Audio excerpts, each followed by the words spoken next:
Hey y'all, it's Ebony. Happy Tuesday.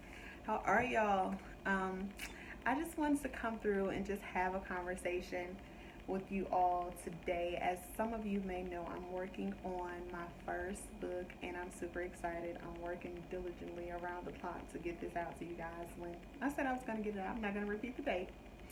Uh, so, and I realized something yesterday that sometimes our healing or our progress can be caught up or delayed in the conversations that we are afraid to have. And it hit me when I was writing the other day. And once I had all the content that I felt like the chapter needed, I read back over it and the flow just was not there. The flow wasn't there. You could tell that it was literally missing something.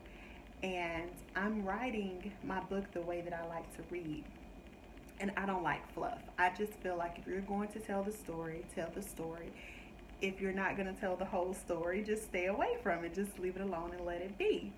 And like Tamika Sims likes to say, your reader should not have to figure out what you're trying to show them. So, in writing this particular chapter, I realized that it was missing something. And it was missing the perspective of the other person that was involved. So I knew immediately that I needed to have a conversation. And the other person was my dad. So I called my dad up and I said, Daddy, you know I'm writing a book, right? He said, Yeah, baby. So I brought up the event that I was writing about that day in my life, and I asked him, did he remember that day? He said, Yeah. I said, Well, I was writing about that and I became stuck because even once I expressed my feelings and the emotions that I experienced on that day, it was still missing something.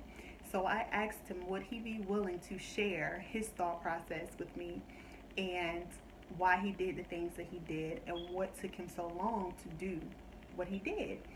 And he was excited. He was yes. He said yes. He was very willing. He said, and he was ready to jump right into it. I was like, no, I don't want to have the conversation over the phone. Let's do lunch or dinner tomorrow so that, we can talk about it face to face.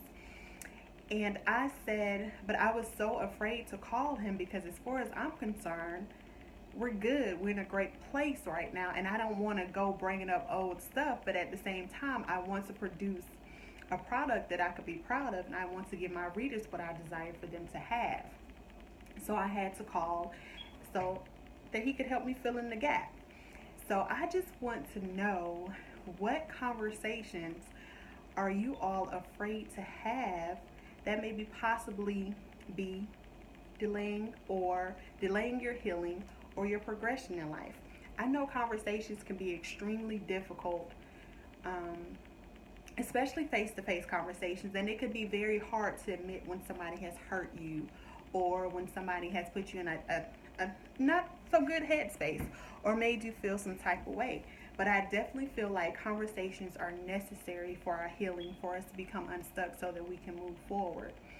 And I know a lot of times it's hard to be vulnerable and it's hard to be the bigger person. But I also believe that if you know in your heart of hearts that you're the one struggling with the situation, you know that a particular something is keeping you up at night, or if you're the one that's hurting, it's definitely worth putting on your big girl panties or your big boy briefs and letting somebody know that I feel some type of way so that you can progress. Like I needed to reach out to my dad and be uncomfortable for a second, just asking him to tell me how he felt, because I had experienced going back and forth that day in my mind. It's about 16 years ago. I was 17 at the time, but I never knew why. I never knew why. And because we're in a such great place, I just kind of swept it under the rug and went on about it. I've done the healing. I've done the forgiving. I've forgiven him, and I've forgiven myself for the things that I was holding over my own head. And I didn't think that this conversation was necessary, but it was in order for me to progress. So, what conversation are you afraid to have or uncomfortable having? Because at the end of the day, nobody knows that they hurt you, or nobody knows that they made you feel some type of way unless you tell them. Nobody knows.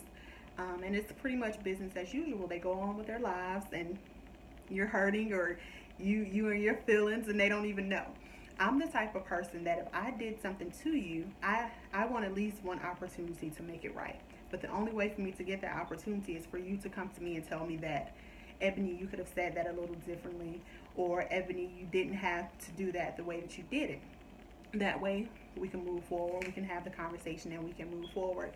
And it's really difficult to to be vulnerable, to be that, to go to that person and say, I really need to talk. But it's necessary to have conversations in order for us to move forward, to um, for our healing, for our forgiveness. And if you know for a fact that it's a conversation that the lack of conversation that's stunting your growth, go have that conversation. It is necessary to have those conversations. When I made the decision that I was going to heal and there were certain people that I needed to forgive, I had to go have some very, very tough conversations. I had to go have some conversations that made me uncomfortable. I had to go have some conversations that in situations that I knew I had fault in, and I also had to be able to stand before that person and say, okay, well, this is what I did wrong. However, we need to be able to converse back and forth so that we can resolve this issue. And I believe there are so many unresolved issues and so many people not healing because they're afraid to have the conversation. So go out there and have the conversation. Say, can I talk to you?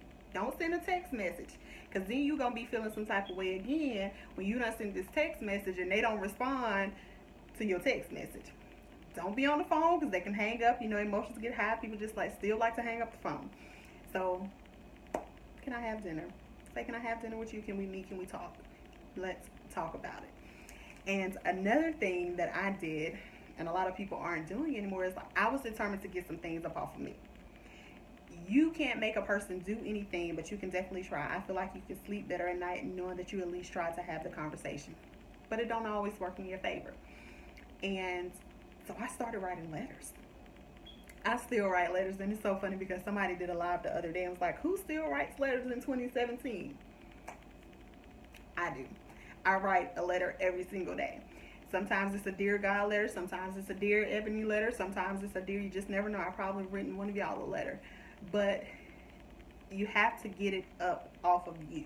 And if it takes the person refuses to have the conversation, so be it. Write it down, throw it away, let it go. Get it up off of you. Stop harboring those things. But yeah, at least try to have the conversation. Try to have the conversation. I believe that conversations heal. They definitely help in your healing process and help you to move forward and to become unstuck and do your thing. Have the conversation. Don't be afraid. We're grown people. So let's talk. Let's talk it out. What's on your mind? Bye, y'all.